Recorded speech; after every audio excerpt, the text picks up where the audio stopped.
Milo,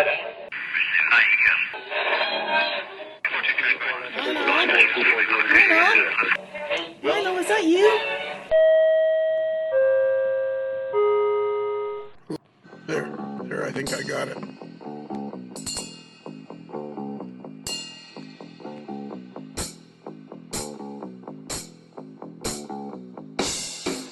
All right, I turned on the recorder. So this is the beginning of the show, and we're going to talk about, you're going to find out at the end of the show, why at the start of the show, we're talking about whiterosehobbies.com. Daniel, have you bought anything from whiterosehobbies.com yet? Not recently, I have not. No. Have you ever? But I haven't bought anything, so when I do, I will buy from them. All right, that's cool.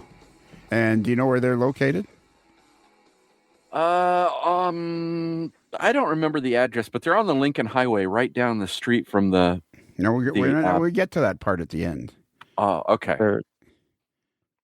They're on 44. They're 4401 West Market Street in downtown York, Pennsylvania.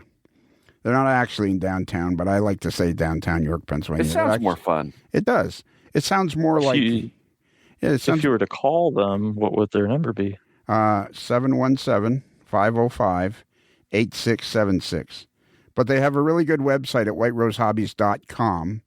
And if you just go there and it's really very slick out. They have so much stuff on their website. That's what I find. And they're a one-stop hobby shop. I think most model railroaders dabble in some other hobby. And whatever other hobby you're dabbling in, White Rose Hobbies has it. And then be careful perusing their website because you're liable to buy a whole bunch of other stuff because they have a lot of cool stuff. I'm still eyeing up this what do you call it, growler? No, what do they call those things that go over the RC cars that go over the rocks? Oh, those crawlers? Crawlers, yeah. I said growler. Crawlers. Yeah, they got one that I've been. I know where your mind was at. Yeah. Yeah. I got a beer. I got one that I've been eyeing up that I'm trying to figure out how to get my wife to buy it for me for my birthday. But I'm pretty sure her response is going to be, why do you want to spend $500 on an RC car? Well, did she ever buy you the rock hauler that you could haul the garden rocks around in? No, we never got it. Looked at. Yeah, nothing. I'm kind of afraid to ask, to be honest with you. I saw a really cool front end. Yeah, that front end, it was a front end loader that's $1,600. But it looks really, really cool, and I could spend hours and hours moving rocks around the house down there. That's hours and hours you wouldn't be bothering her. I mean, that's how you just need to pitch it. It's a good investment in her time. Yeah, you could stream a recliner and be hauling rocks at the same time. Yeah, exactly. And the beauty of it is I've talked to Ryan and Thomas, and I found it on another website, and they went, oh, yeah, we can get you that. So, I mean, even if you're looking at stuff that's on a different website and you want it, you can just get a hold of Ryan or Thomas at whiterosehobbies.com, and those boys will get it for you. They can get you anything. Which reminds me, go ahead. Speaking of getting anything, I was just perusing their wonderful website. You can get a 14.5-inch tall lava lamp. Yes. Right. How much is it? It's $39.99. We should give one of those away like once a year. Just the Lava Lamp Award. The major award. Yeah. We have the Lava Lamp Award. Man, I think this show would be great if it was like semi-organized. What do you think about that, Andy? You've been pretty silent during our whole commercial. Yeah, that's because you need a standards and conformance manager to help you out. Yeah, exactly. You want to take that job on? What, organizing the show? Yeah. Don't do it. It's a trap. Let me think about it. You know what Navy stands for, the acronym, right? No. Never again volunteer yourself. I like that. Yeah. That's like right up there with Ford, fix or repair daily. Yeah, that's better than the Marine acronym. What's that? I don't think I can say that. On the okay. All right. You'll have to come back. Tune in later, folks. Tune into a Patreon show to find out what the Marine acronym is. All right, that's it. We killed 4 minutes and 30 seconds talking about whiterosehobbies.com, which has been sponsoring our podcast now for going on a year pretty much. And they're at 4401 West Market Street, and you're downtown York, Pennsylvania, just down the road. Okay, are you ready, David? Yeah. Okay, they're just down the road from? the Benjamin Franklin RV Park. See, that's key. It's the Ben It's just Franklin. Ben. Just Ben. Ben Franklin. It's the Ben Franklin RV Park. Well, That's- That's we've key. always had a run a long running standard of just about getting it right. Yeah, exactly. That's how we do things here. We just about get it right. So now coming up, after we've done our introduction commercial, now coming up is a great hour and almost 20 minutes of Andy Zimmerman, who's the Standards and Conformances Chairman of the NMRA, talking about N-Rail, N-TRAK, and the world record for the N-TRAK layout at Chattanooga, Tennessee. And he tries to T-TRAK layout he tried. Well, basically, the show is all about him trying to explain stuff to me. Marcus? Yes? Oh, my God. Come on. Cut me some slack here, will you? Oh, you got me. Subway time. Go. Well, no, let me do it again. We have to get like good at this. So it seems slick. It's a good thing we practice 5 times before every show, or who knows what we would get. Yeah, exactly. We should do a commercial in front of this commercial. Well done. And quality, everything, right? So. Marcus? Subway times, go. David? Now nobody can hear me? I can hear you. Oh. David's just being a letdown. Was David being a smartass? David, are you still here? Yes. Oh, okay. I'm still here. Can you hear me? Yeah, I can hear you. Okay, well, how come when I said David, you didn't answer? I think he has crappy internet at the moment.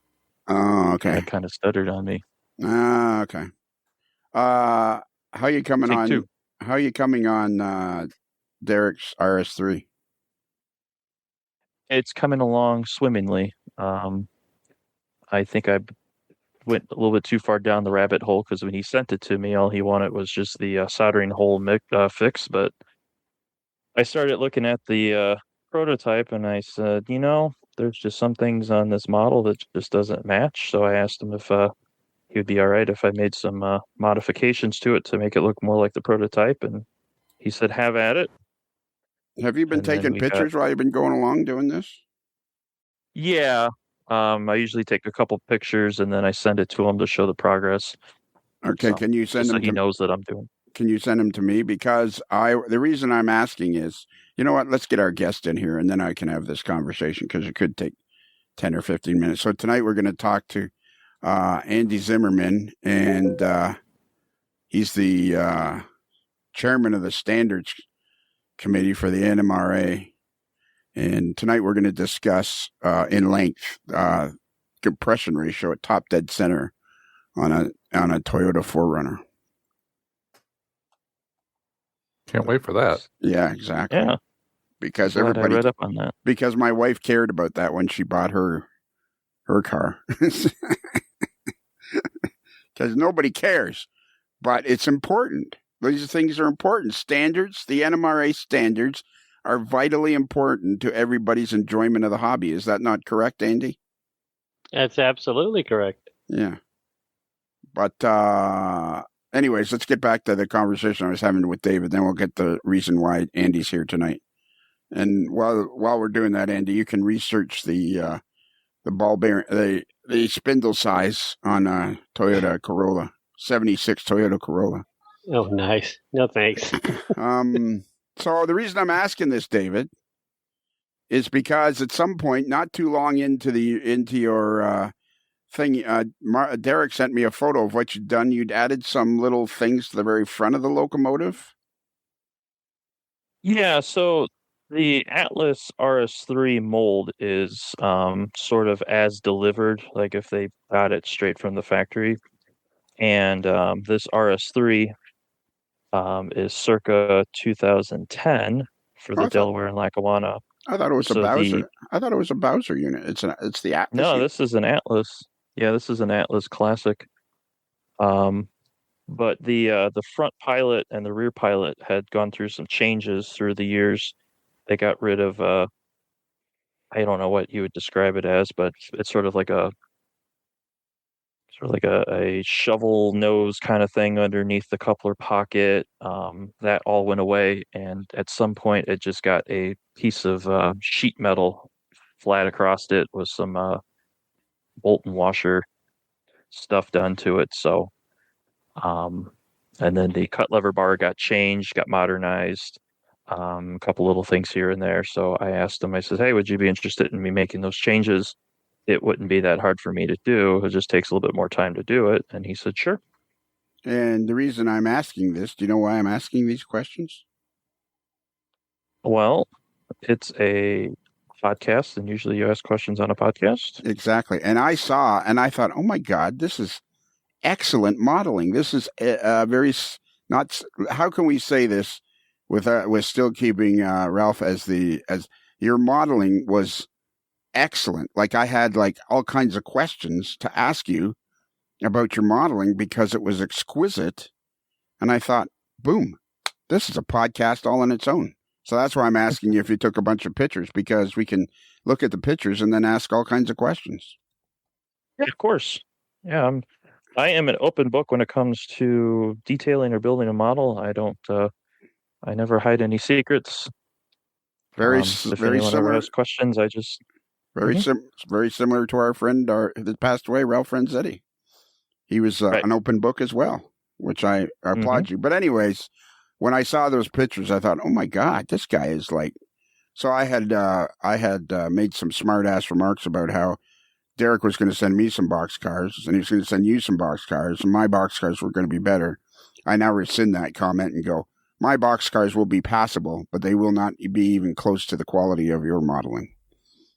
So I'm that's very kind to hear from you. I'm putting that out there right now so that I don't end up. This is very similar to the way I played hockey. A lot of chatter, a lot of chirping, a lot of noise, and then they would score. So a lot of noise and not a lot of results. Is that what you're saying? No, I was pretty good at results as well. There's a good chance we would get the goal back, but there would be. I was always Okay. I knew no bounds to disturbing the peace. Let's put it that way. Sometimes it worked in our favor. Sometimes it worked against us. But I had no guardrails when it came to chirping and chattering and stirring the pot. I can appreciate that. Yeah, and I kind of enjoyed it. Smack talk's a second language for me. Yeah, exactly. There would be many drives home with my father from the age of say 13 to 17 when he'd be like, what are you doing? Like, you guys were up 2 goals. Like, you gotta learn to be quiet some of the time. You're just irritating the other team, and then they get fired them up. You gotta be, what are you doing? What are you doing? And then, of course, the other time, sometimes I'd be getting a pat on the back. It's very confusing for a young fella. Anyways, your modeling is exquisite, so I can hardly wait to talk to you about it. So we will arrange for us to see all those photos that you've been taking, because even that photo that Derek showed me of the pilot, and you added some little, what is it, like nut and bolt things or something? There was like so I don't know who the manufacturers, because I have lots of HO scale detail parts just kind of flying around, and I have bins of stuff, and then I have stuff that are still in the packaging that I keep together. But this was just some brass casted nut bolt washers that was on like a part tree that you could just break off with a sharp hobby knife and just drill a hole and insert them into whatever it is you're making a nut bolt washer casting attached to. And so I luckily had enough to do both sides, because sometimes you only have you're usually short one. I find it to be sometimes. So, but I had enough and used those guys. So, and here's a classic example of what's wrong with me. So had some of these nut and bolt castings been on other stuff? You had bins, right? yeah. Oh my God. I apologize. Lowbrow comedy there. I apologize to everybody that's listening. Okay, Andy, why are we here? Well, I thought I was going to put on my president of NRAIL hat, and we're going to talk about the 25th anniversary of T-TRAK and the T-TRAK record breaker in Chattanooga this July, August. Yes, I was thinking we were going to talk about the record breaking attempt, and then what are you the president of? NRAIL. Oh, okay. And what is it exactly? What is NRail? Yeah, I asked you first. Okay. NRail is for N-scalers. It's all things N-scale. It's T-TRAK, it's N-TRAK, Fremo N, Ben-TRAK, One-TRAK. All things N-scale. We represent all the N-scalers. How long have you been the president of it? John Wallace passed away about a year and a half ago, and I took over as vice president. So I took over as president, and then I was lucky enough to get myself elected as president. So when did you get elected? January of this year. So you're just recently you were the president because the president unfortunately passed away. So you took over that role for a while, and then in January they had an election, and they said, Andy's doing such a great job, let's keep it going. Something like that. Yeah. How many members do you think you guys have? I want to say last I checked, it was around 1,200 to 1,300, somewhere in there. And what is it? Because if you go to their website, it's very simple, N-TRAK.org. Correct. And we all know what org stands for. Somewhat organized. Organized, yeah. Somewhat organized, yeah. And it's only $10 per year to belong to it. Right, $10 a year, and we do a Zoom track once a month where we do kind of like a virtual modeling. Everybody gets a few minutes to show the things that they do, and to bring that to the membership. Anything from modeling T-TRAK to, hey, this is what my club is like, to how to wire up something for N-scale, how to use a switchcat, how to use NCE products, how to use Digitrack products, etc. So yeah, and it's a great website because right across the top, NRail, and it's got forums, activities, publications, clubs, Fremo, N-TRAK, T-TRAK. And even if you go all the way to the right, it's got info links, and it's got all kinds of places that you can click on and get all kinds of, go to all kinds of different, a guy could get lost just on right. Even without being a member, your guy could get lost. But $10 a year, that's absolutely nothing. And is it hard to join, or can you do it via PayPal or? You can do it via PayPal. Well, you can do it online. So, PayPal, I think we're using PayPal. So, but yeah, you can join it online. So, and if your entire club, take it back. If your entire N-scale members of your club, because some clubs are multi-scale clubs, but if all your N-scalers join, then it's only $9 a year, and we call them a super club, and they get some additional benefits. So what's the number one thing that you would like to say about NRail that is, what's the number one reason people should join? The number one, it is the premier organization for anything N-scale. Oh, is it? Okay. Yeah, we're the ones that are fighting the good fight for anything N-scale. We help with organizing T-TRAK and N-TRAK, and we put ourselves out there whenever we need to, just to make sure that the NMRA keeps N-scalers in mind. So it doesn't go back to being HO good old boy club. Yeah, but that's not really. I mean, isn't it? Don't we think that I think N-scale's growing? Don't we think that? Absolutely, it's the fastest growing. Matter of fact, modular model railroading, N-scale has really kind of blown that up. And so modular model railroading is the fastest growing segment of the model railroading community today. So if you were a guy, saying, living in, I don't know, somewhere near Charlotte, North Carolina, right, and you'd been in N-scale for decades and had a fairly large N-scale layout in the basement of your home, this would be an ideal organization to belong to. Absolutely. And the beauty of modular model railroading is you don't have to have a basement. So you live in Florida. You've lived in Florida long enough. There's no basements here. Not really. Yeah, there is one guy near me that has a basement, and he doesn't know it. He doesn't know that he has the perfect model railroad house. I keep threatening to force him out somehow and take over his house.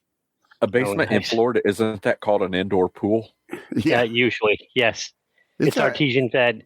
Yes. Yeah, it's a walkout. He has a walkout. I go past this house every day, almost every day. I'm in Florida because I take my dog on the golf cart for a ride every day because she loves the golf cart.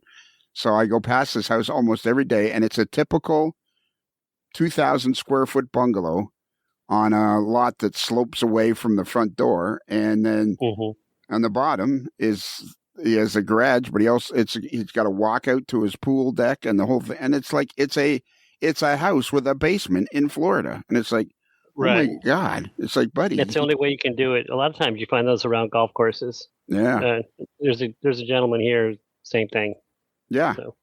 And by coincidence, one of his cars is the same car that I have. And I knocked on his door one day and I said, "Do you have any idea what the compression ratio of your car is?"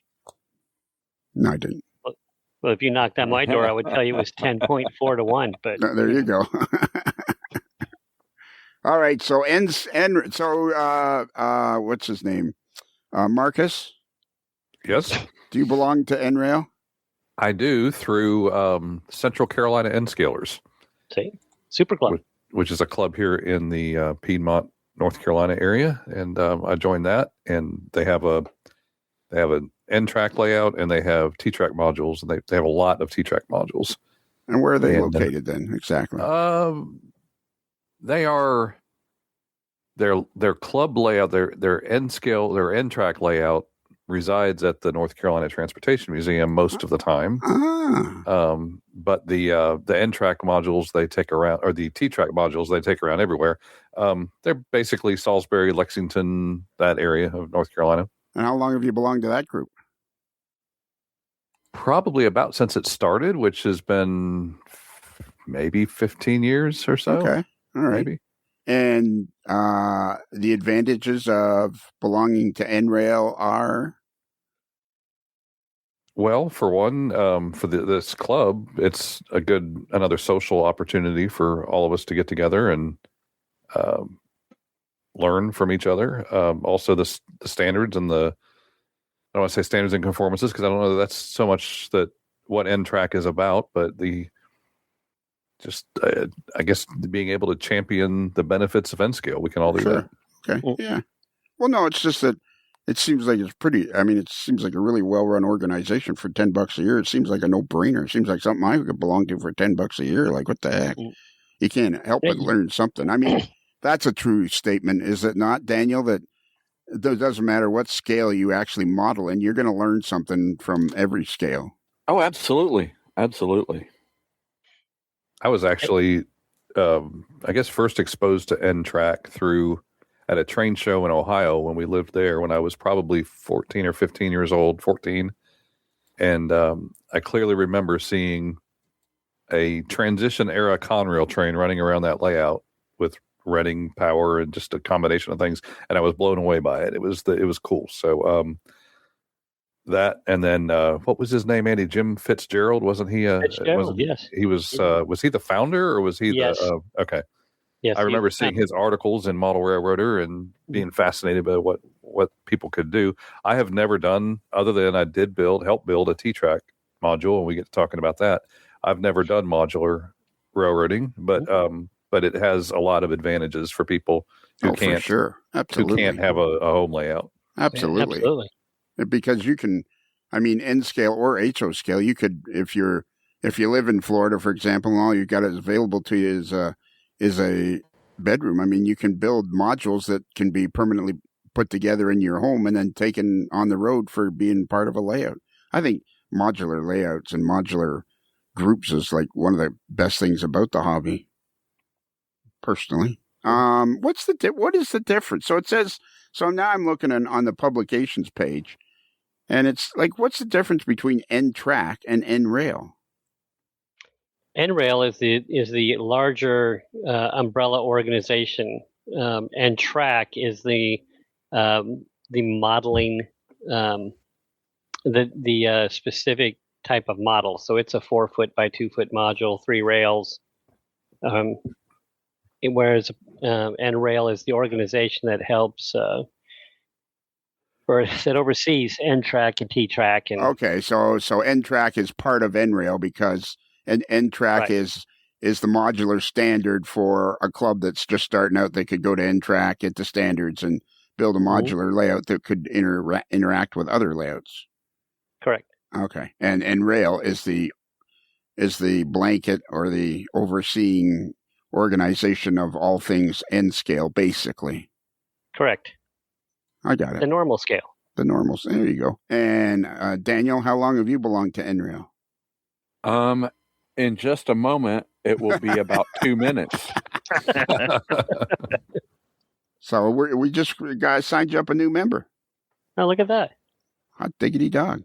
This is Yeah, now we're right. +1. This is right down your alley there, Daniel. Yeah, absolutely. I have to say, I thought it was really about just modular in. I didn't realize that it had more to offer than that. So that's why I had not yet signed up. All things N. All things in. So I guess I didn't realize that Fremo N was involved in it as well. So oh yeah, that's I know of Fremo, but did not realize that was part of NRAIL. So Andy, there's Fremo, then there's Fremo N. So, Right. Correct. Yeah. So Andy, would this not be a true statement? And please feel free to correct me if I'm wrong. But should we not have you on here on a semi-regular basis to talk about NRAIL and all things N? Because this is really the first time I've understood that NRAIL is not the governing body, but it's the place where everybody gathers with their N scale stuff to stay organized. Would that be a fair statement?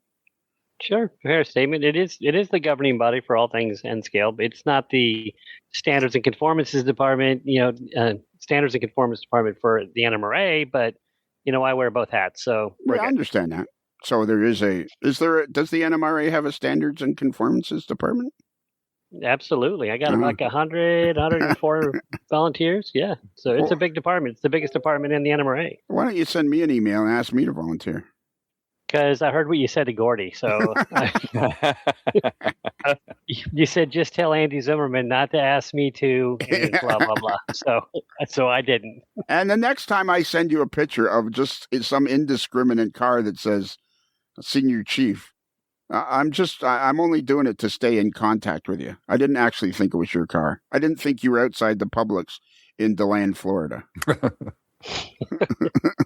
I was just doing that to go, oh, hey, cool, look at that. I'm going to send that to Andy. Yeah. The thing is, you know what the difference between you and me is, Andy? And you're a stalker and I'm not? No. Oh, sorry. I'm an idiot and you're not. No. You are much more organized, specific, and I'm just wandering around life bumping into things.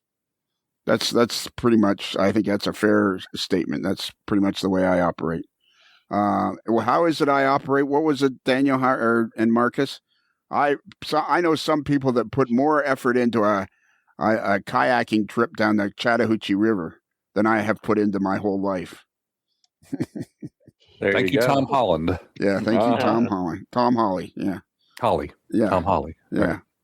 All Tom right. Holland is Spider-Man, right? Yeah, that's right. Yeah. Exactly. Wrong guy. Well, wait a minute. But have we ever seen Tom Holly and Tom Holland in the same place? I don't think just we be have. An alter ego. Yeah, there we go. And David? All right, woohoo. I'm a member now. There you go. Cool. Nice. Sweet. Now, will the NRAIL send me a piece of that?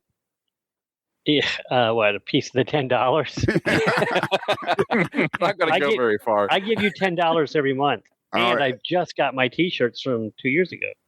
Yeah, okay. Nice. Yeah. Well, you got them, didn't you? That's part of the game. Yeah, I did. I'm not complaining. I got them. That's part of the game. Thank you. Half the game.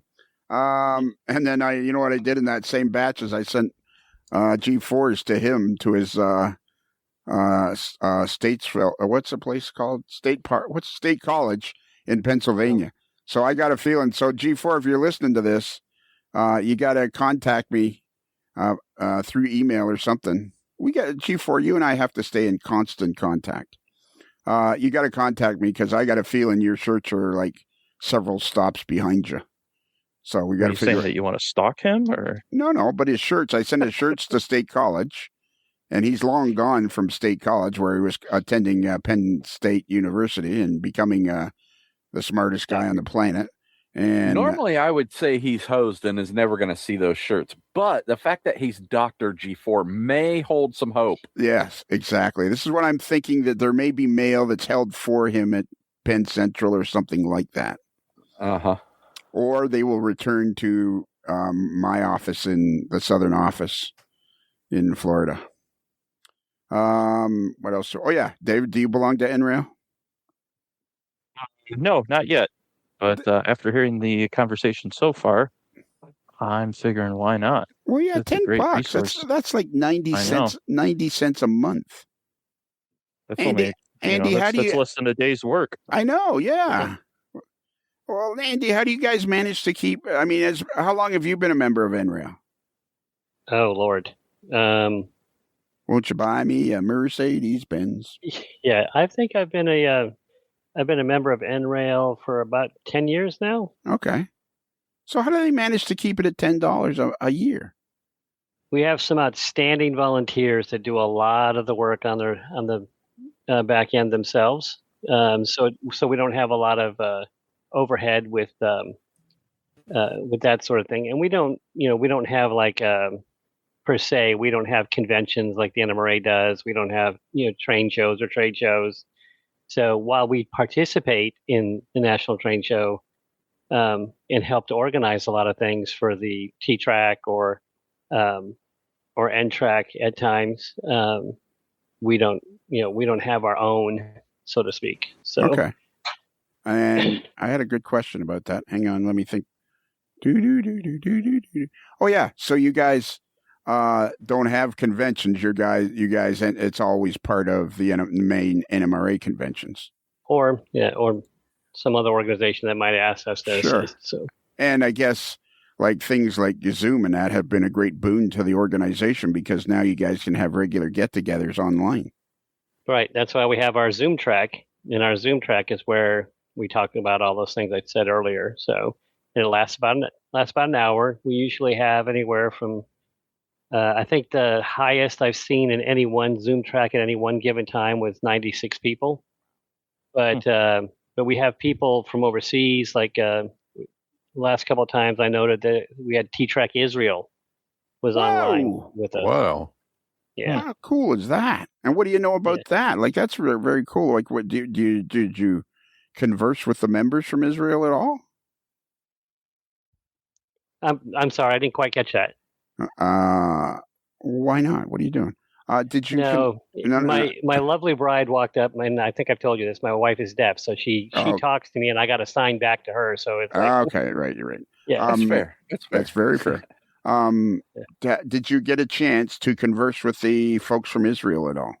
I have talked to him. I've talked to them and the club. As a matter of fact, I posted some things on their club site, their Facebook page, from time to time. But I have talked to some of their members, and they enjoy the Zoom tracks. They don't always want to like be interviewed and what have you, because English is a second language. So they prefer to watch and observe. So, and they're doing some great work on the T-TRAK Israel. Some of that is really pretty cool stuff that they're doing. Wow, that is very cool. That is like we don't need to talk anymore. I think that's the highlight of the podcast so far. Finding out Would you about like me to give out the email?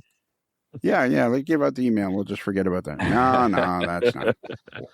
All right. I think we beat that to death. Although I got lots more questions, but we'll save that for another day. Sure, ask away.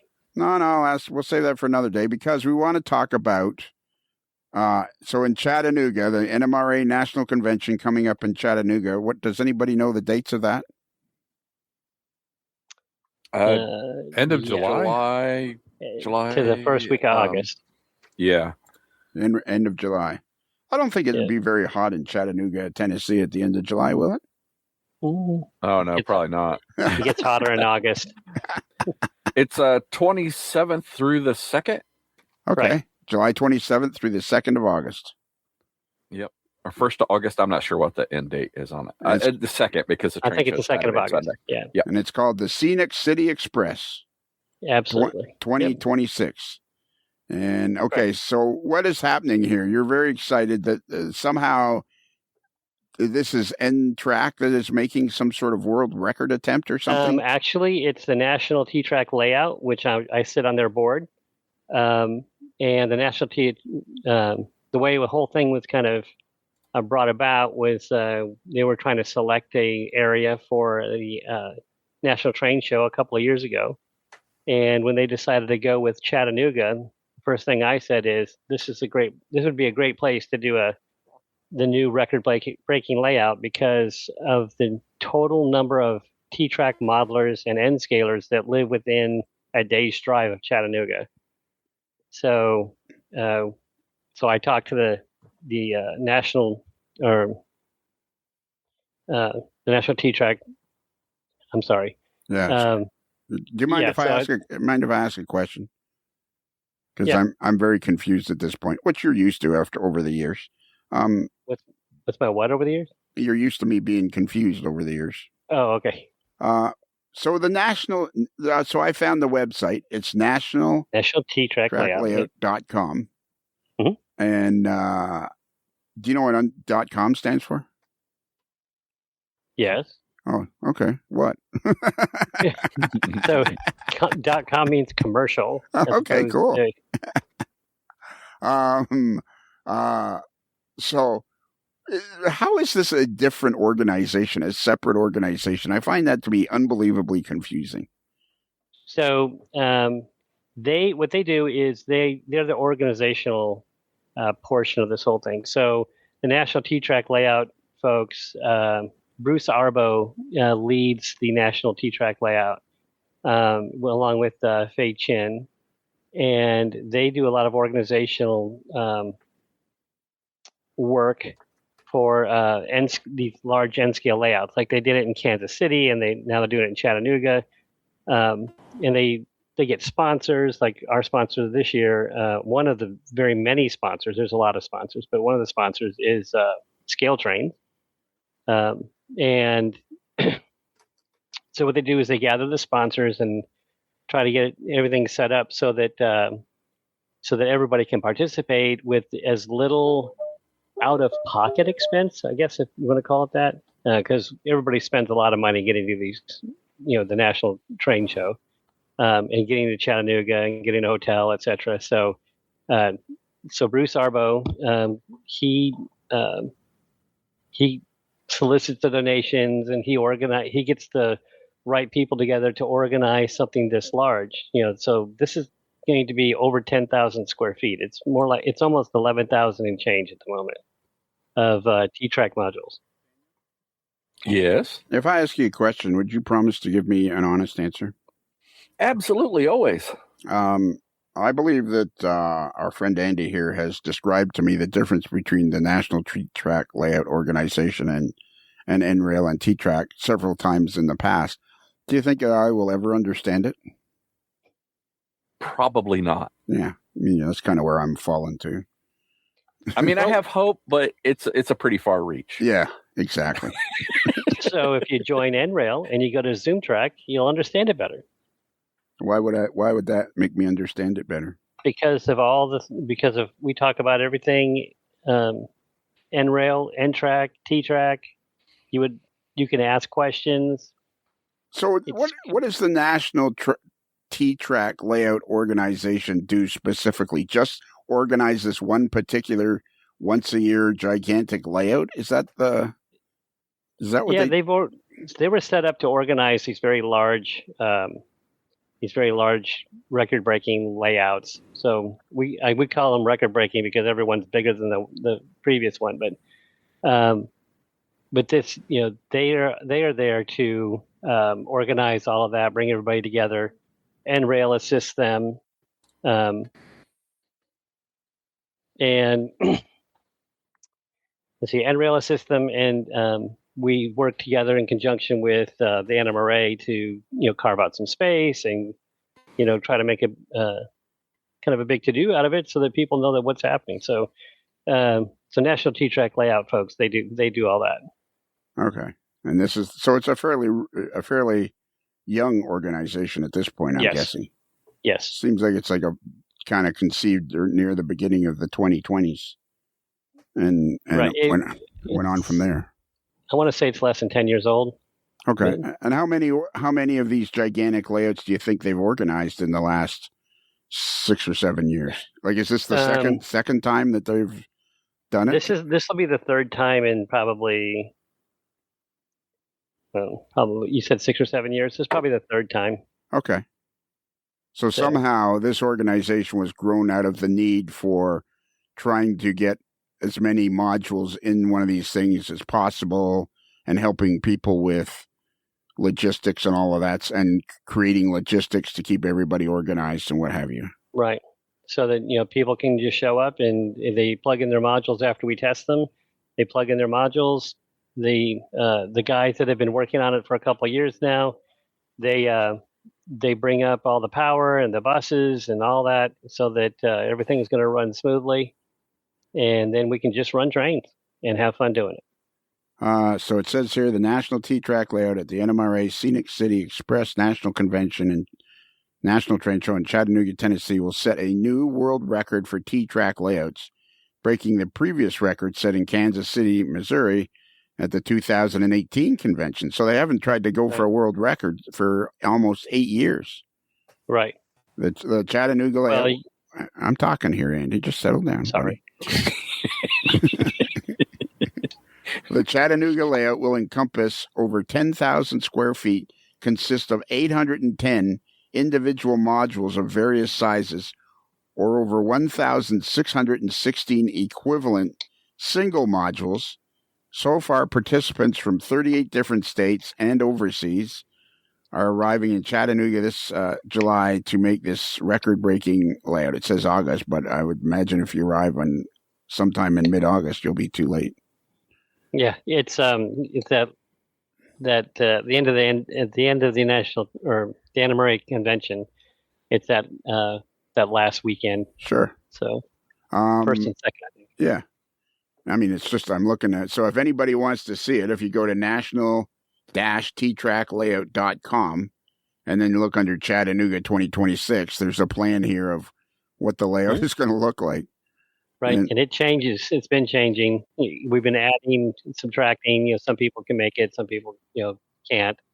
So we've been compressing and decompressing that layout for 2 years now. So, and that's no small task of doing that to get these in the right order to make them work together, right? So correct. It's a matter of fact, we've got at least 3 planners sitting there working these modules. Every time something changes, they're the guys who jump on it and they rearrange all the modules. And they said, okay, we can make this work so long as we have X number of singles, X number of doubles, or X number of triples to fill in that space.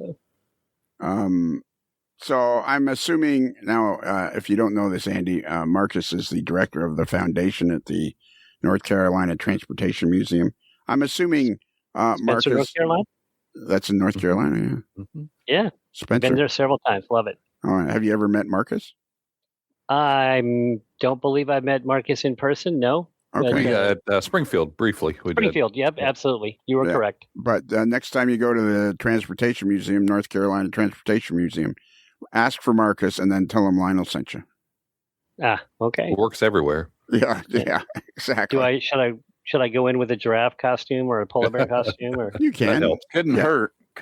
Yeah, it doesn't hurt. Exactly. Just can't do that in Springfield anymore. No, not yet. We're not allowed to. We already made John mad about that. Oh, and you know what I realized the other day? We forgot to take our group picture this year at Springfield.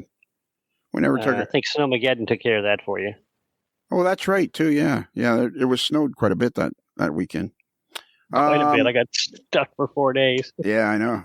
And I left. Yeah. And I was passing through Buffalo like an hour before the snow was coming. And I'm going, by the time we've heard this, I'll have been in Buffalo again for a hockey game. So Marcus, correct me if I'm wrong, but I'm assuming you have very, very limited experience with trying to fit layouts into spaces at the Transportation Museum. Well, we have a train show coming up May 16th and 17th, and that's always a challenge to figure out, even the large building that we have for our train show, what layouts can go into and the space along with the vendors. so I just get a footprint size from the group, and then they do the setup. So I don't have any experience with actually arranging the modules. I just have heard from others that that it's a real challenge. It's like putting all these dominoes together to make the size look right. Yeah, and I was kind of sorry I cut you off there. That was rude that I was talking over you. I was rude, and I apologize. But I was kind of meaning, even for you and your limited involvement, you still have to find a space, and you have to say, okay, you guys can have this much space, and you guys have this much space. Like, even that is fairly involved, just trying to give people the space. Right. Yeah. So, I mean, this layout here, when you look at this layout, the layout for these guys, where is it? I found it again.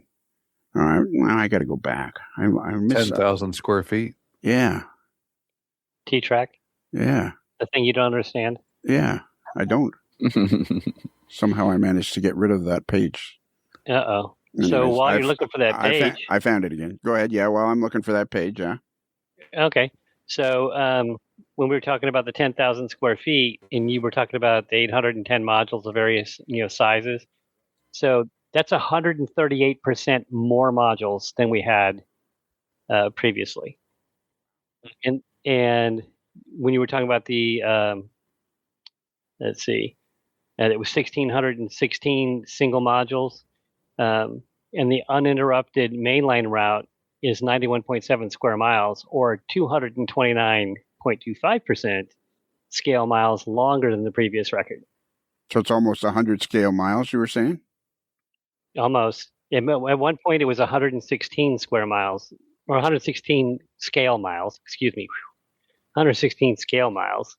And like I said, we've had people moving in and out, and some people can't make it now. So it's down to 91.7, but that's still 229% larger or longer. And a scale mile and N scale is 33 feet, so that's 3,026 feet of main line. Is that right? It's about, sounds correct. So that's like 6 or 7/10 of an actual mile. Yeah. Yeah. Gee whiz. So I'm not sure it's been brought up, but how many different boosters are they going to need to use to power it? So we have a team for that, and we meet we've been meeting for 2 years. We were meeting once a month on I think it was the third Wednesday of any given month. And we had agendas and to work all of this out. So we have a whole team for that. They've got all the boosters worked out. I don't have an exact number for you. I probably should have led with that. But we do have a team for that. And they're steadily moving and remarking where boosters need to go as the layout changes size. But and they're doing a fantastic job. So yeah, gotta give them some it's a good thing that there's a standards and conformance for them to follow for hooking these things up. Look at that. Yeah, like, I mean, how many boosters would you need? You need in each area, man. And so have they? Go ahead, David. I would say more than two. I would start with two. Oh, absolutely. See what it does. Yeah, they divided the 100 scale miles into 2 districts. Yeah. Yeah. Well, we've broken it up into one circuit breaker. Yeah, one circuit breaker. Oh, what could go wrong there? Yeah. Yeah, especially since the circuit breaker's in the middle of the layout, and if something happens at the far end, how long is it going to take for the booster to realize? So now I see it's a whole bunch of fingers. So is each finger like an individual club kind of thing? Each peninsula is either a single club or it's a combination of clubs. So, like, I think my peninsula, has 2 or 3 clubs that are in it. And how many? So, Marcus, did I hear noise from you at some point on one of our podcasts that you were thinking of taking a module or something? So the Central Carolina N-Scalers have a section of this layout, and I helped with a single module that will go into it is a single, right? I think it's a single. 12 by 14, 12 by 12? Something like that. And it's... you were the module. Right. I helped with putting the track down and doing some of the ballast and basic scenery on it, and then a couple other guys for the club are finishing it up. And it's going to be a module representing the Transportation Museum. So we'll have some identifiable structures on there. So what is the actual size of the module? It is, I guess it's a double. Is it a double? It's probably a double. I was going to say, that's all. To put that it is a double because it's on a single would be crazy. Well, and we're not going to have a lot of it on there. It's going to be the visitor center building and a couple of the water tanks and just some recognizable features that hopefully will let people understand what it is. Put a logo on it and have some rail cars. You're not going to have all the heritage units in the roundhouse. That's right. Have to have all those out there. Yeah. Yeah. Okay. Miniature Marcus. Yeah. Riding around on a golf cart with a flat tire. There's got to be a story. There's a story there. There's a few stories there. So is it a secret? Do you not want to tell me what the actual size of this module is? What is a double, Andy? It's a 12 by. It's probably 14 by 24 in. Yeah, how is it possible? How is it possible that the chairman of the Standards and Conformances Committee for the NMRA can't just rhyme off the size of this module without any problem whatsoever? Because it's all done in millimeters, so I lay out all the track, and I know what it's like. What Kato track I need to get a double. So. What kind of track is that what you used, Marcus? Is Kato track? Yeah, it's Kato Unitrak is what's used for all the modules. Wow, I bet they're happy about that. Yeah, that's why they sponsor things. Yeah, that's true. So has there ever been any chatter about trying to get this layout in the Guinness Book of World Records? We discussed that early on, and my understanding was that the Guinness World Book of Records wanted a very large sum of cash to come out and do all the things that they do to get it into the Guinness World Book of Records.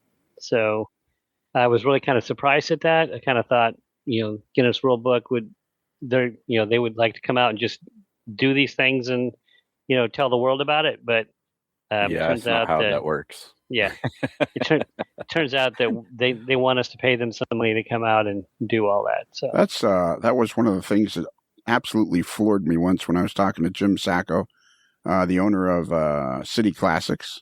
Loved Jim. Jim was a fabulous human being. I loved to hang around with Jim.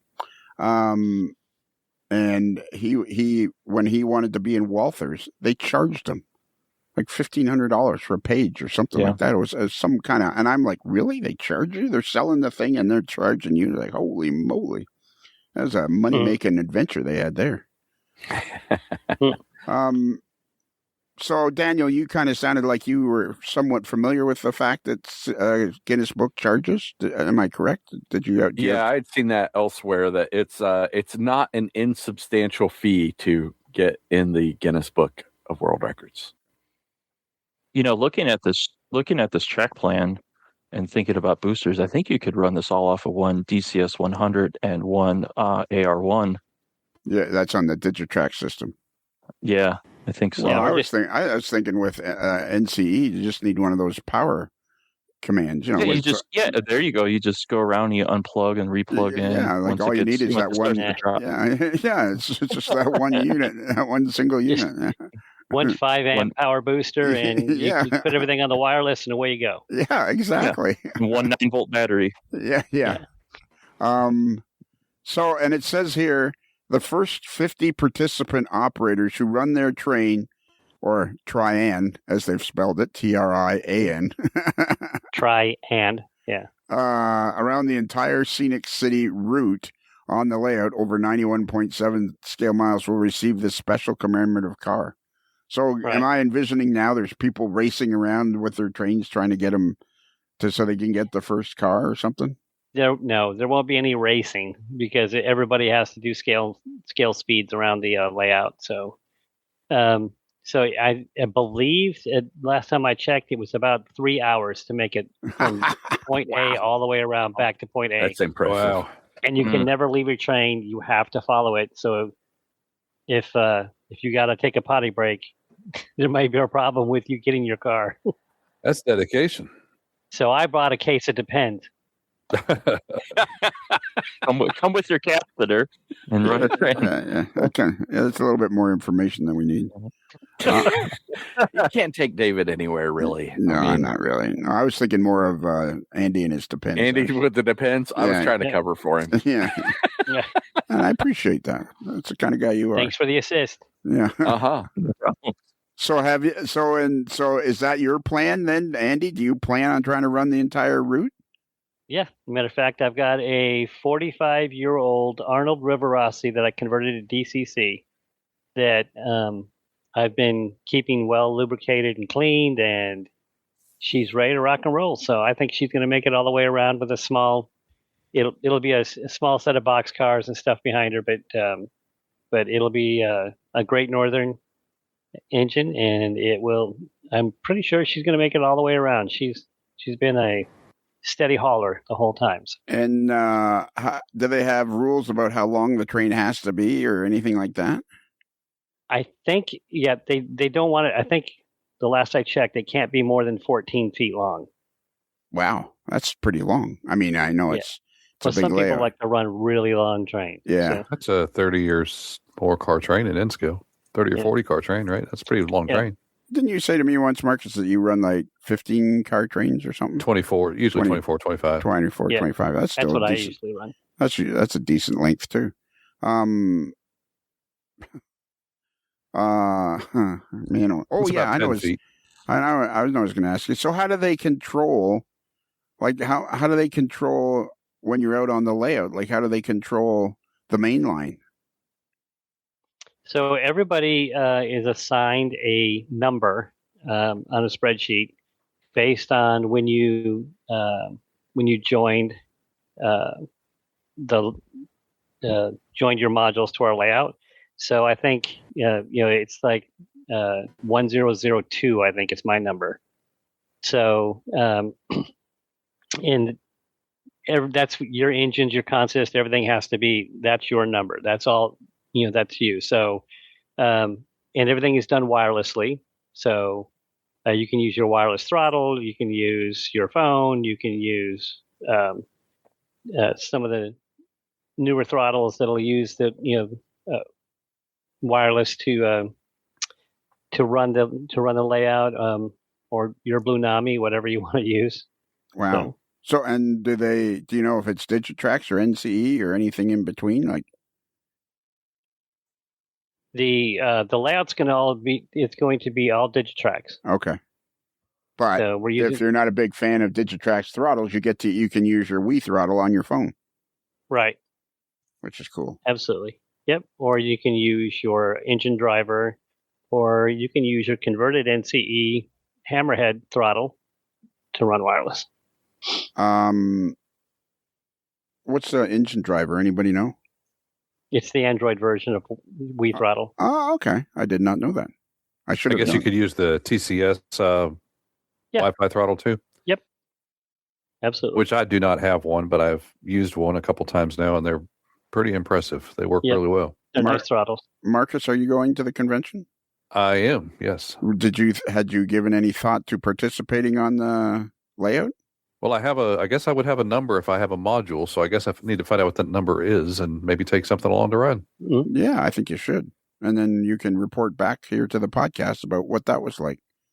You do a lot of stuff, Marcus. It's starting to pile up, and we're starting to fall behind on all the stuff you do. Jeez. Yeah, it's exactly what I thought. Jeez. Come on, man. I need to slow down, don't I? Yeah, come on, man. No, actually, I could use you on the standards and conformance department since the evil overlord won't do it. He's already always trying to recruit me now. Yeah, he's always trying to recruit people. Oh, I got to look. When I first started, all right. How about this? Just for argument's sake, anybody that's listening, this is on the free channel, so that as many people can hear about this as possible. The thousands and thousands of people that listen. How if they were even slightly interested in being on the standards and conformances, they would contact Andy Zimmerman of the NMRA. And to do that, you can just go to the NMRA website, and your address is on there somewhere, and your email address. But what kind of a job would you give somebody? Well, it depends on what your specialty is. I mean, I have everybody from blue collar to white collar workers. I have everybody from a range of electronics technicians all the way to rocket scientists. So I think that are technically, on the team. Daniel, right or wrong? Yes. I'm guessing that my specialty would be smartass. I could probably use one of those too. Yeah. I think that about sums it up perfectly. Okay, so then basically they get in touch with you, and you kind of give them you chat back and forth via email or something, or you get on the phone or you Zoom or something, and you kind of find out what they're interested in. We discuss what they're interested in. We discuss what their passions are. So some of them have a passion for, the weight of a boxcar, or some have a passion for, the size and scale or some have a passion for electrical and wheel standards and rail track standards. So we'll find a place for you. Believe me. Okay. Well, that's interesting. I mean, how many people you say you have now? It was up to 104 last I checked. And why do you have so many people? Like, are a bunch of them just holding you back, or what? No, because we got the mechanical group, we got the electrical group, we got the DCC group. We have the conformance and inspection team. And so do you guys? And we got the modular standards team. And do all 100 people get together on a Zoom call sometimes, or how does that work? No, I usually just green light somebody's house and we just all show up there. Seriously, how do you stay in touch with 100? What, you don't believe him? No, I don't. I don't believe anything. Okay, I'm green lighting your house in Florida. Yeah, I'm still irritated because I sent him this really cool picture of a license plate that said Senior Chief, and I thought, number one, I was impressed that I realized that that's what Andy did, and number two, I thought, well, this will be fun because he always likes to get texts, and then he says, well, I'm not there, and I'm like, I know you're not here. That's not me. Yeah, I knew that. Yeah. Okay, but do you have these massive meetings with everybody, or do you only have heads of departments, or what? So I have deputy managers. So I have Mark Jewett, who's you might recognize him from the NMRA magazine. He does the Pulse of DCC. Mark is my conformance and inspection team lead. He's the manager and my deputy manager for the entire standards and conformance department. And then I got Carl Marchand and Brian Kopp over at overseeing the DCC and the immense amount of work that's there. Brian Barnt over electrical, Gary Butts over the mechanical department, and I'm looking for a new modular standards person. There's a team there. It's just they're kind of leaderless at the moment. So the last person passed away, so we have to find a new person for that. So, but they all have their own team meetings. Every Friday there's a meeting for one team, and then at the DCC team, and then there's the Sunday nights we have one for the track standards and the wheel standards. And I'm guessing you try to attend as many of these meetings as possible. I do what I can, but sure. Life has a tendency to get in the way sometimes. Yeah, no, like I say, you try to attend as many as possible whenever you can, just to find out what's going on. And to show my bright, smiling face so they know who I am. Oh yeah, right. Andy, of course. Andy, would you? Oh, sorry. Go ahead. Would you maybe like a volunteer that is really good at dropping siren irons onto locomotive shells? Yeah. We can create a standard for that. Yeah. That's some conformity there. Yeah. Yeah.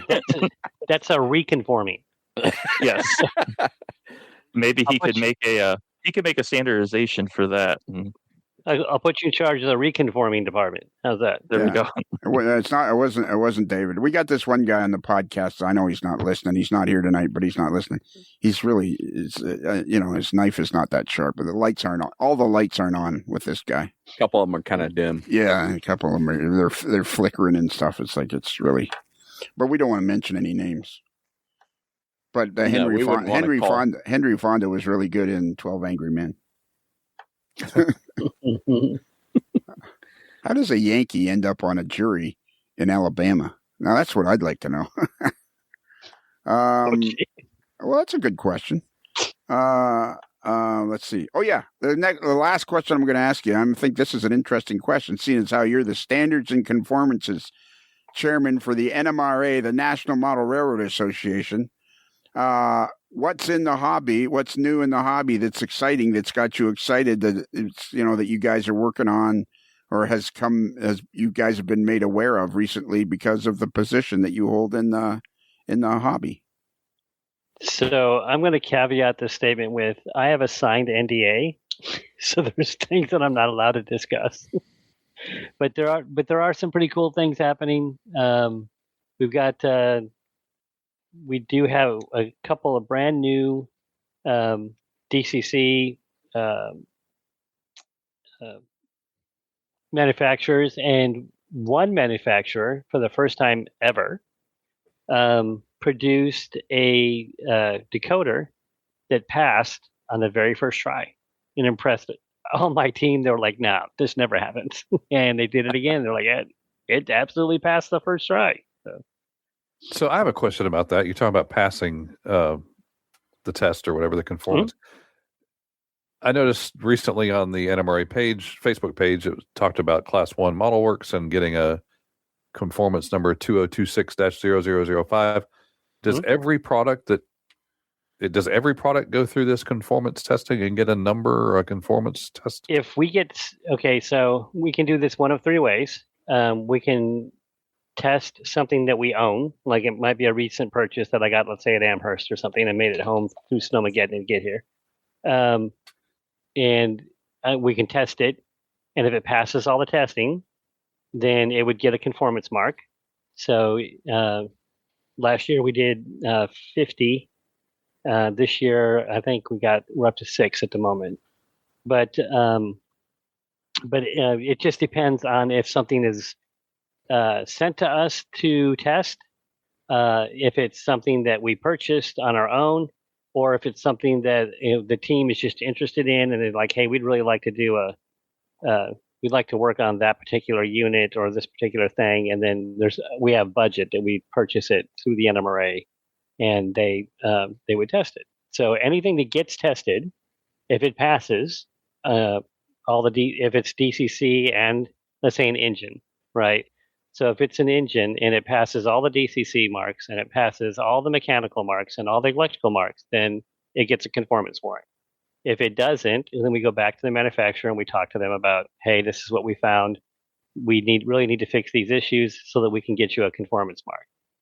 Then typically, the manufacturers work with us and we get it all squared away. We give them, where we found the failures in the DCC coding, and they'll work to fix it, and then they send it back to us, an update, and we test it again. If it's all good and it's the product that's going to go out to the consumer, then we'll give it a conformance mark.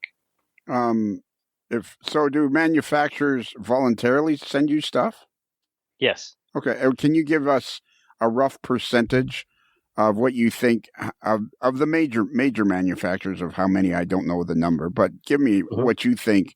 Like, how many are interested in playing ball with the NMRA and the standards, conformance and standards, and how many don't really care whether the NMRA likes it or not? Like, can you? So a lot of the larger ones, Scale Trains, they send things. Athearn sends things. Walters sends items. Atlas sends items. Microtrains, when they were Microtrains, would send us rolling stock. Trying to think of who else. Atlas. If you were a guy, if you were a guy in New Jersey and your name happened to be, or your company happened to be Wallace Locomotive Works, and you were 3D printing toilets, would they have to send those to you? No. Oh. No. I hope Microtrains never sent any of the boxcars that Kelly glued the doors on, because I don't think it would have passed. Yeah, that's true. No. Good point. Probably not. Yeah. Okay, I think that's it. Is there anything else you wanted to tell us, Andy, on tonight's podcast or this day? Yep, just that this is the 25th anniversary of of T-TRAK, and we're celebrating that 25th anniversary along with celebrating this record-breaking layout. Real quick, the train show that I went to in Pensacola this past weekend, or the weekend before, it was an 11,000 square foot building, and when I told people our layout is going to take up this entire building, Yeah, wow. They were looking around. They're like, "Oh my gosh, that's going to be huge! I'm so glad I'm going to Chattanooga." So is this in some sort of a part of a large convention hall? I guess is that where it is? Yes. Okay. Yes. There's 185,000 square feet in this convention hall, and 100,000 square feet of just unadulterated floor space. Cool. That's going to be cool. Nice. I'm looking forward to it. Oh yeah, you're going too, aren't you, Daniel? I am. Yeah, we're going to have a report, and Chris will be there. Our buddy Chris Wayman will be there, and it's going to be. I'm sure some of us can get together and manage to record something. Yeah, I think so. And that's if we have cleared up everything that Marcus has done. It's a short list, really. It is not. We still haven't got you and Doc on yet to talk about your trip to Michigan. That's true. Yeah, come on, wow. man. Yeah, we still got to talk about that. I got to at least send out a text to you and Doc saying, "Hey, can I get you guys on together so we can talk about that?" And then once we get you guys, then we can organize everybody else. This is pretty interesting. Every time I talk to you, Andy, it's always interesting, buddy. Yeah, well, thank you. We didn't even talk about anything Navy this time either. So. No, we didn't. Navy's busy right now too. You're very busy. Yeah. Absolutely. What was the longest you were ever out to sea? 9 months. 121 days of never seen land, bird, bug, nothing. Just water. Why would that be? Where would you be for 121 days? Like you'd just be out in the Pacific or the Atlantic cruising around? Amazingly enough, we were out in the Indian Ocean. Just cruising around, or were you stopped for a while, or?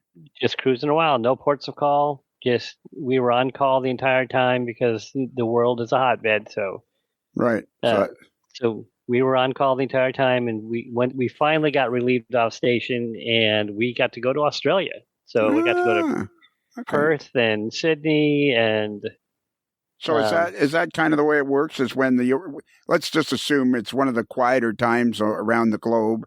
The ships are just out floating around, kind of being ready in command. If they're all of a sudden something breaks out, there's ships strategically placed around the world ready to go. Right.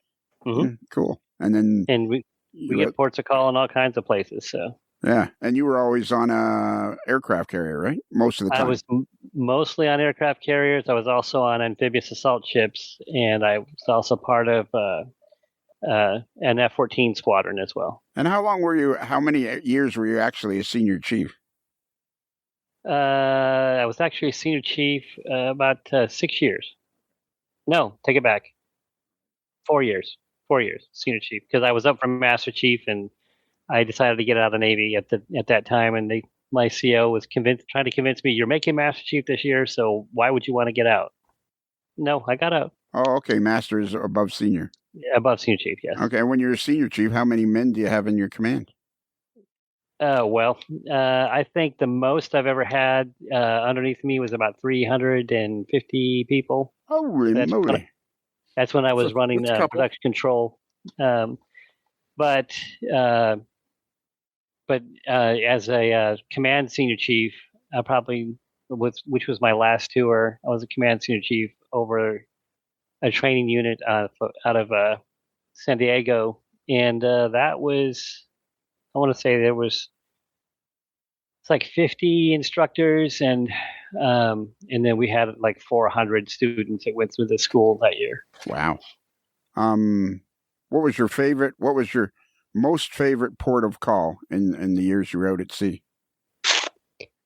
My favorite port of call, I would have to say, it was probably Perth and Sydney were my favorite ports of call. Yeah, they were a lot of fun. The most interesting one, I would have to say, was Malaysia. There's a lot of ancient history there, so pretty cool. Yeah. Well, I guess that's it, gentlemen. We've covered a lot of ground again. Once again, we've managed to cover a lot of ground. Marcus, will you be listening to this on the way to work? I probably will. All right. How long does it take you to get to the museum? 20 minutes. All right. How long does it take you, Daniel, to get to work? 3 seconds. Oh, shoot. What if you fall down the stairs? Right. 30 seconds. Well, half. I can get down pretty quick that way. How long does it take you to get to work, David? Less than 5 for my first stop. And do you do any computer work at home, or like how does your day go? Where do you go when you leave home on a Wednesday? Just any old Wednesday. Like where do you just go to a customer, or do you have to go to some warehouse or something? Or No, I'll start at whatever my first customer is. That has what they call a 24-hour account. So you have till 10 a.m. to get the order in. So I'll start at a local grocery store about 6 in the morning and start my day there. I have a tablet, so I can. That's sort of my internet access. It has all my information that I need for ordering and looking up sale items and executing requirements that we need to do in the stores.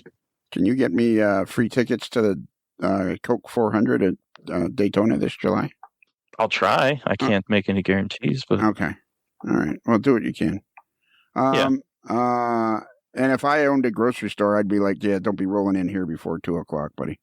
I guess we know why David has to go to bed early now. Yeah, exactly. He's at work at 6 a.m. Yeah. Ooh, Well, so that's am toward I. work, And so am I. I just haven't gone to bed yet.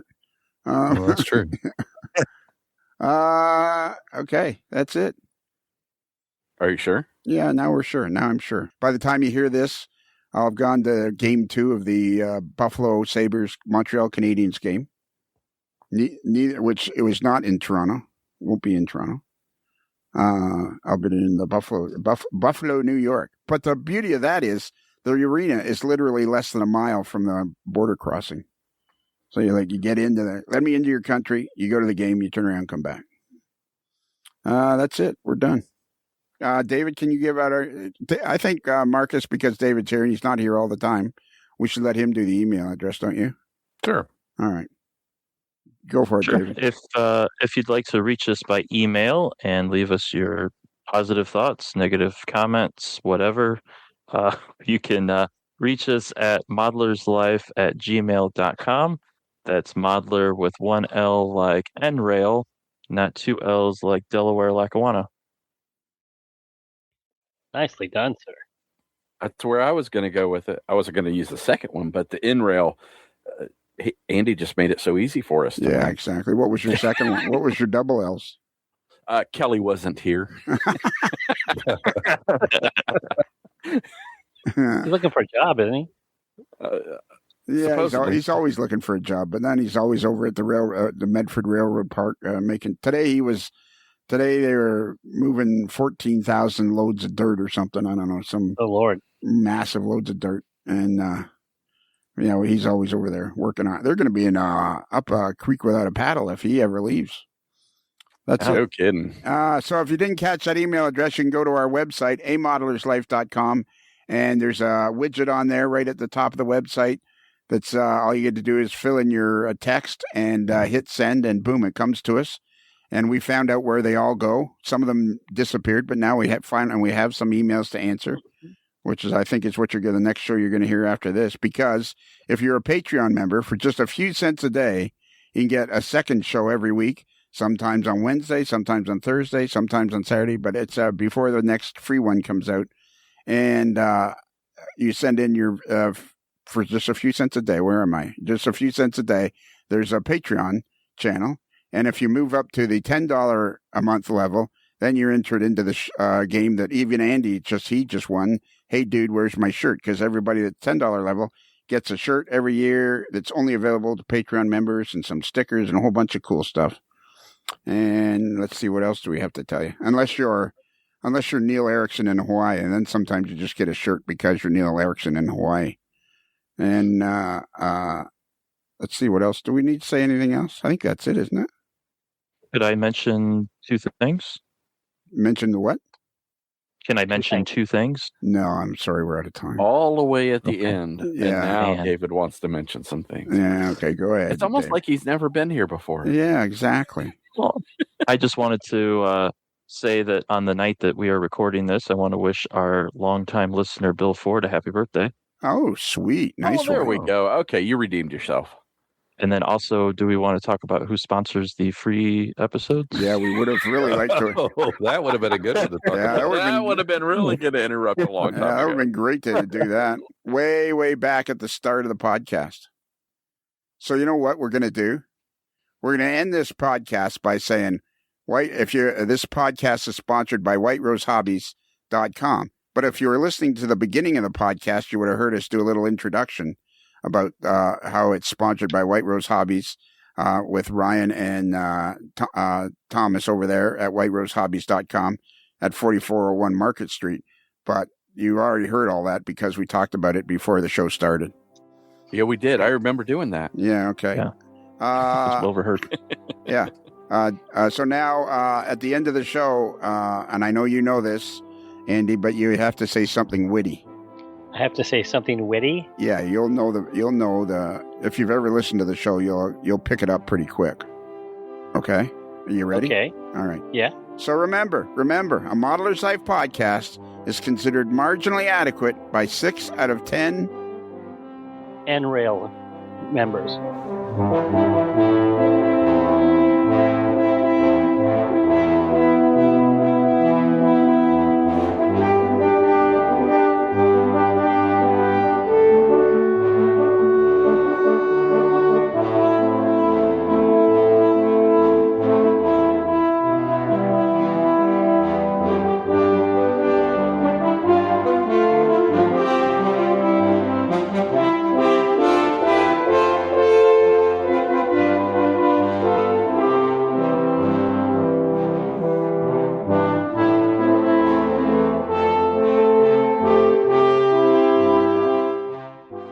It's another Lincoln Homer.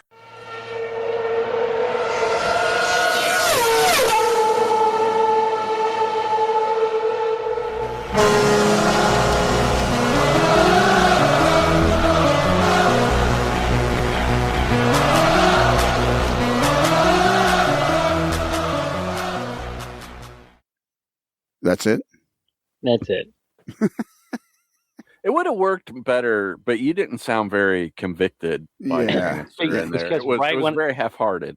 Right when I said it, I got a little choked up because Lionel selected me to do it. So Well, that's because Because you were the Nice guest. save. Yeah, you're the guest, Nice isn't save. yeah, that's because you're the guest, and having one of these other clowns do it just wouldn't have had the same oh, geez. punch Oh. with it. We can always do it again, I suppose. All right, you want to do it again? Sure. Okay. So remember, Modeler's Life podcast is considered marginally adequate by 6 out of 10 NRAIL members. There you go. That's better.